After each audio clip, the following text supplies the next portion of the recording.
In this video, I'm going to teach you how to fix Instagram Messenger update not working. Now, Instagram Messenger is the cross messaging platform where you can now message between Instagram and your Facebook Messenger. Now, the only reason that you still don't have that cross messaging option is that it is still not available in your region. That could only be the thing that is happening. Now, you can once try to update the app of Instagram. So open up your Play Store or the App Store and search for Instagram. Now, if there is an update, you can tap on update, and once the app has been updated, you can try to check if it fixes the issue.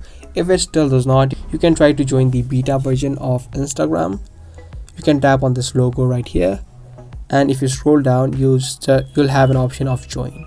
Beta versions are the latest versions, so that means you should have the option of cross messaging in the beta version. Now, after you join the beta version, you may not have the option right away. You'll need to wait out a couple of days in order to have that feature. So those are the only things that you can do in order to fix that issue. I hope that this video helped. Make sure to subscribe and give this video a thumbs up.